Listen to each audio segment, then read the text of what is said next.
semuanya pada sehat walafiat ya nak ya. Nah, sebelum belajar coba diperiksa dulu nak mejanya, kerapiannya. Jika ada sampahnya di bawah meja tolong dikutip dan dibuang. Sebelum kita mulai pembelajaran pada pagi hari ini, alangkah baiknya kita berdoa sama-sama seperti biasa. Raditu billahi rabba wa bil islami dinan wa bi Muhammadin nabiyya wa rasula. Terima kasih. Kata Ustazah seperti biasa, sebelum mulai belajar, Ustazah absen dulu ya. Ustazah mau tahu nih, ada yang tidak hadir atau tidak hari ini? Ada. Afan Al-Khalifi, Hadir. Zakira Adiba Boru Sendiri, tidak datang ya? Ada yang tahu kenapa? Sakit. Sakit. Ya, kita doakan semoga Zakira cepat sembuh ya nak ya. Fatih Al-Farizi, Hadir. Gatot Alvarez. Hadir. Kita masuk ke pembelajaran kita pada hari ini. Ustazah mau mengajak kalian berpikir terlebih dahulu. Di sekitar kita ini kita dapat melihat banyak sekali jenis-jenis benda yang berbeda-beda warnanya, ya kan? Ya. Namun bagaimana kita dapat mengenali benda tersebut walaupun benda tersebut memiliki warna yang berbeda-beda? Nah, ada yang tahu nggak kenapa? Bentuk.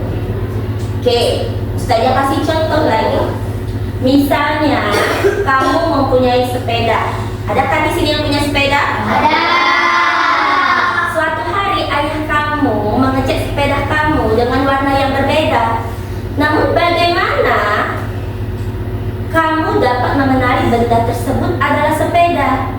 Nah, kenapa kamu dapat mengenali benda tersebut adalah sepeda?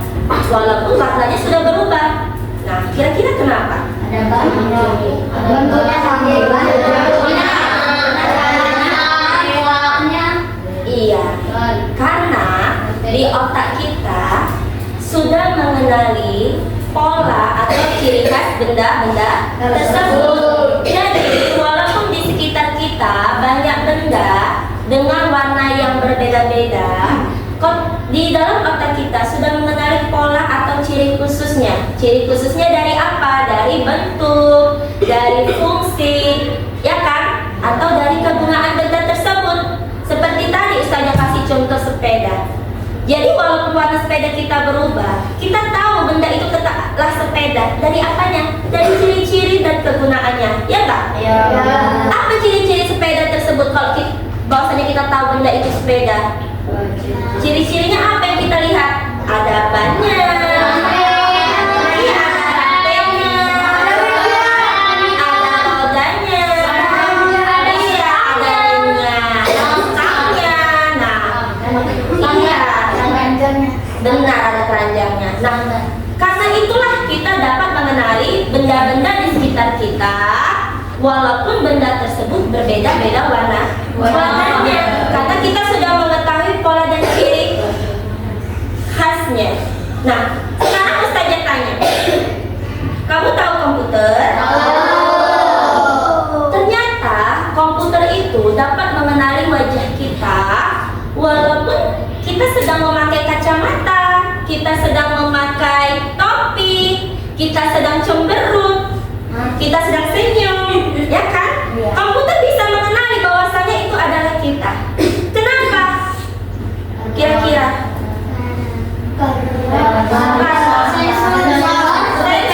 Terdeteksi. Oke. Jadi sebenarnya cara kerja komputer itu sama seperti otak manusia. Komputer itu sudah mengenali ciri khas wajah kita yang tidak berubah-ubah.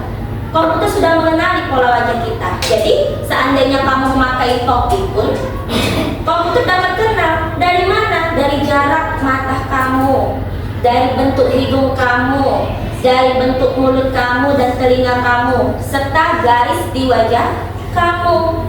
Ya, komputer dapat mengenalinya lagi. Pernah tidak kamu melihat ubin? Tahu ubin? Lantai. Susunan lantai ubin di rumah kamu atau baju di rumah kamu, ada tidak bentuk yang berulang? Ada. Ada.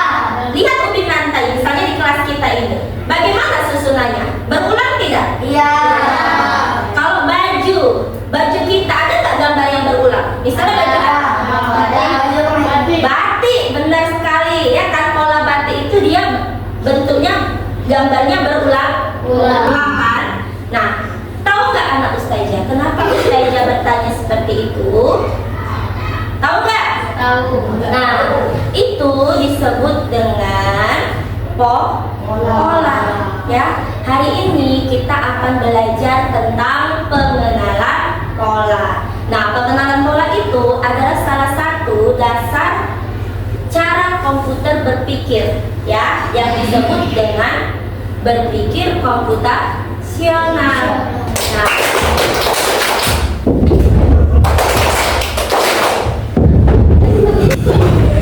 Nah, gerakan yang kamu lakukan itu ternyata juga memiliki pola, ya kan? Jadi pola itu bukan hanya dari bentuk yang dapat kita lihat, tapi juga dari gerakan. Seperti yang Ustazah praktekkan tadi, polanya apa tadi? Tapu dua kali, loncat sekali. Tapu dua kali, loncat sekali. Anak Ustazah, hari ini kita akan belajar tentang pengenalan pola. Nah, sebelum Ustazah masuk ke materi pengenalan pola, anak Ustazah harus tahu dulu apa manfaat kita mempelajari pengenalan pola. Nah, yang pertama, manfaatnya adalah meningkatkan kemampuan memecahkan masalah, ya. Jadi dengan mengenali pola dari permasalahan yang berulang, siswa dapat lebih mudah menemukan solusinya. Apa yang harus dilakukan? Nah, jadi selain meningkatkan kemampuan memecahkan masalah, ini dapat membuat kamu untuk berpikir lebih kritis dan logis. Tujuan pembelajaran kita pada pagi hari ini, yang pertama, peserta didik mampu memahami konsep berpikir komputasional dalam kehidupan sehari-hari. Yang kedua adalah peserta didik dapat mengidentifikasi pola pada berbagai objek atau data sederhana, bisa berupa gambar, bisa berupa angka atau urutan, agar dapat digunakan kembali. Tujuan yang ketiga, peserta didik dapat membuat urutan polanya, urutan pola sederhana dari objek atau gambar yang ditampilkan. Nah, tujuan pembelajaran kita yang terakhir adalah peserta didik nantinya mampu menerapkan konsep pengenalan pola ini untuk memecahkan masalah dalam kehidupan kita sehari-hari. Coba anak Ustazah semua perhatikan gambar yang ada di depan. Kita lihat baris yang pertama. Di baris pertama ada gambar apa saja? Kosong. Kemudian segitiga.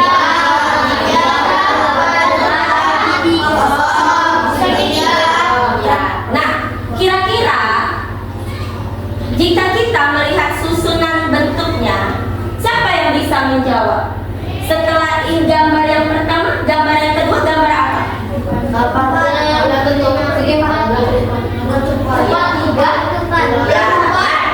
Kemudian setelah belah ketupat, segitiga, belah ketupat, selanjutnya segitiga. Selanjutnya segitiga. Ayo coba fokus. Fokus ya. Lihat gambar yang kedua. Amati dulu. Ada gambar segi 4, segitiga. Berarti selanjutnya segitiga.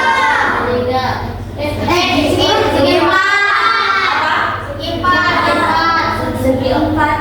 Baru tuh di sini segitiga. Benar?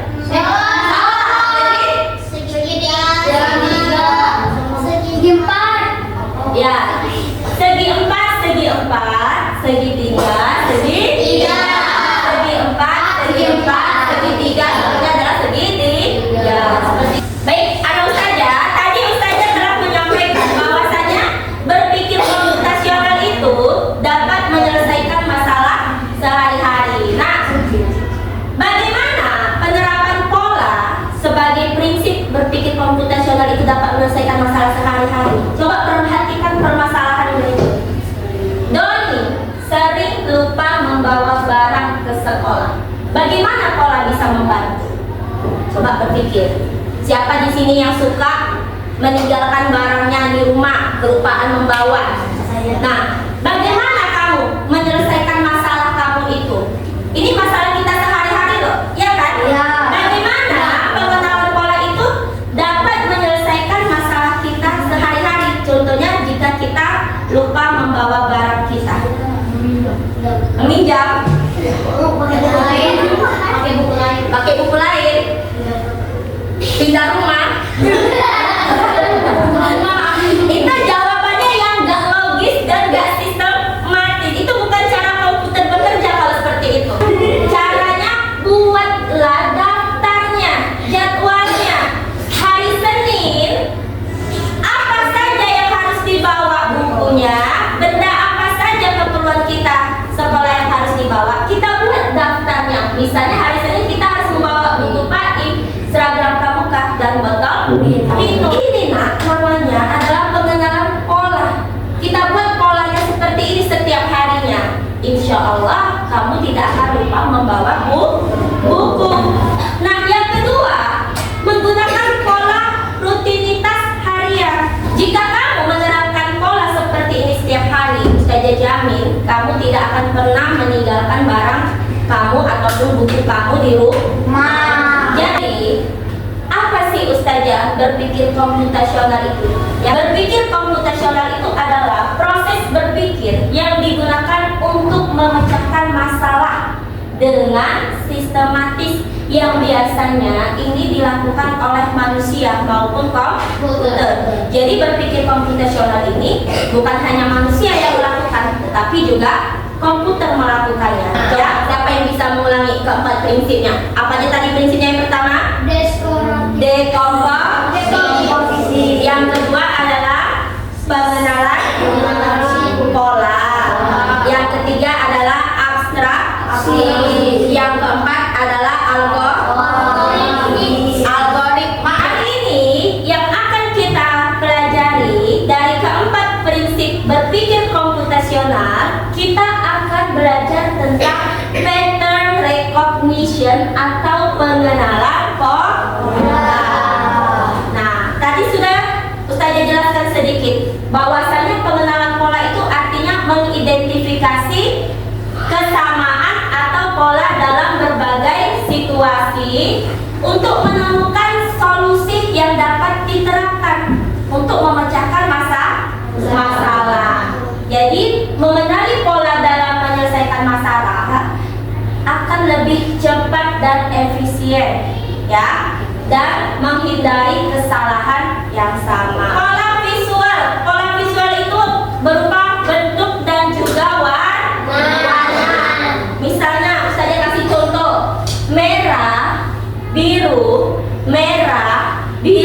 maka selanjutnya polanya adalah biru. Merah, biru, maka selanjutnya adalah. Kemudian pola yang kedua itu berupa pola numerik atau angka. Ini sering ada di pelajaran matematika. Contohnya apa?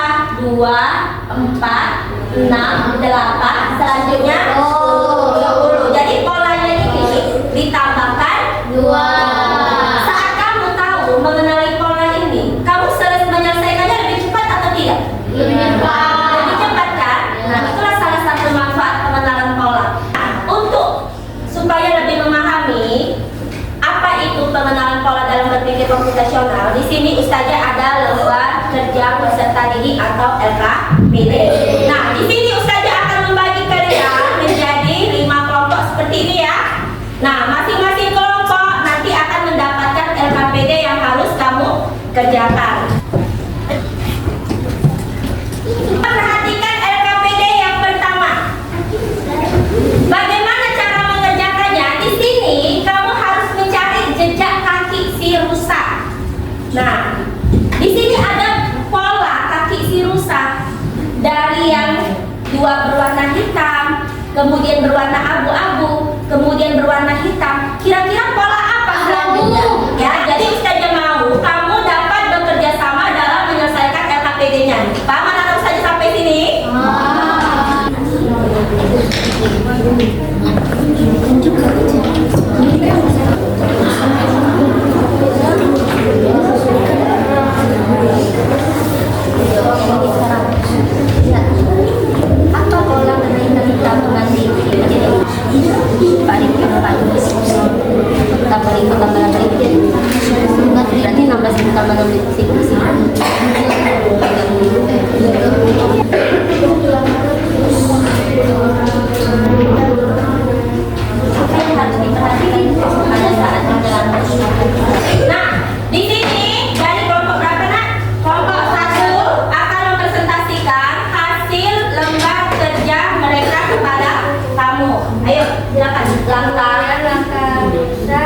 Abu-abu. Abu-abu 3 kali. Langkah hitam lagi. Hitam lagi 2 kali. Kemudian langkah Kemudian langkah abu-abu 3 kali. ya. Kemudian Langkah hitam 2 kali. Kemudian Langkah abu-abu 3 kali. Kemudian hitam 2 kali. 2 kali. Ya. Nah, pola apa yang kamu lihat? Jawabannya adalah polanya apa? Hitam 2 Hitam 2 dan abu-abu. Ya, seperti itu berarti polanya ya. Yang pertama 2 yang pertama 6 8 10 12. benar. Ayo lagi yang kedua. 5 10 15 20 25 30. Yang ketiga 14 18 22 26 30. Oke, dan yang keempat 36 30 24 18 15 6. nah yang terakhir 88 7 66 55 4 3. benar. Benar jawaban kelompok 2 semua. Ada yang berbeda? Tidak ada, sama semua. Oke, kalau begitu kasih tepuk tangan untuk kelompok 2. Yang pertama, Apa pola kenaikan tabungan kita setiap hari? apa polanya? Dikali 2. Benar, polanya dikali 2. Kemudian yang kedua, Hitung jumlah tabungan kita pada hari ke-5 dan hari ke-6. ayo berapa hari kelima total tabungan kita?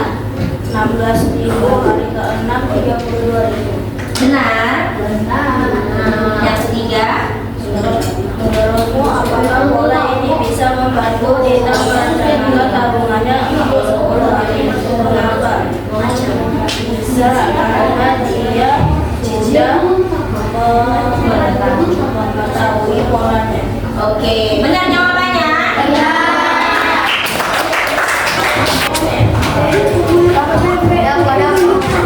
Baik, anak ustazah semuanya, coba perhatian yang ke depan. Tadi kita sudah sama-sama mengerjakan lembar kerja peserta didik. Kamu sudah bekerja sama dengan temanmu bagaimana menyelesaikan suatu masalah dengan pengenalan pola. Nah, sudah dipahami semuanya? Ada yang ingin bertanya? Sudah paham ya sampai di sini? Nah, perlu ada ustazah ingat bahwasanya pengenalan pola itu bukan sekedar mata pelajaran matematika, tetapi pengenalan pola adalah kunci utama atau dasar dari cara berpikir komputer, ya, dan kecerdasan buatan atau kecerdasan artifisial. Jadi saat kamu dapat melakukan pengenalan pola dengan baik, berarti kamu sudah menerapkan bagaimana cara komputer itu bekerja. Paham sampai di sini? Nah, di sini Ustazah ada lembar refleksi yang harus kamu isi terkait dengan pelajaran kita hari ini ya. Jadi isi aja lembar refleksinya di checklist ya.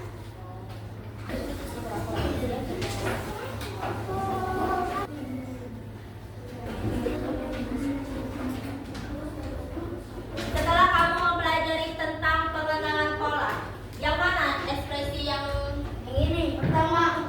yang mana? Yang mana? Yang Pertama. kedua, ketiga. Coba praktekkan kayak mana emosinya.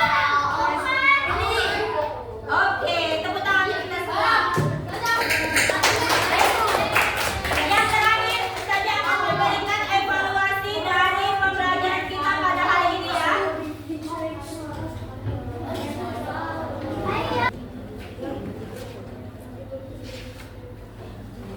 Jadi sebelum berakhirnya pelajaran kita tentang coding dan kecerdasan artifisial pada hari ini, ya, mari kita simpulkan apa saja yang telah kita pelajari pada hari ini, ya.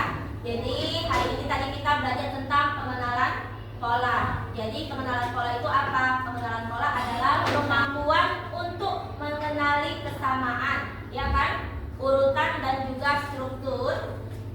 yang berulang dari suatu masalah, baik itu dari objek, data, ya. Nah, itulah tentang pengenalan pola. Kemudian, pola dapat membantu kita untuk menyelesaikan masalah dalam kehidupan kita sehari-hari. Kesimpulannya, dalam berpikir komputasional, mengenali pola adalah langkah penting sebelum kita menyusun solusi atau membuat algoritma. Apa tadi algoritma? Langkah. Nah, mungkin hanya itu yang dapat kita simpulkan dari pembelajaran kita pada pagi hari ini. Nah, sampai di sini anak ustazah ada pertanyaan? Tidak.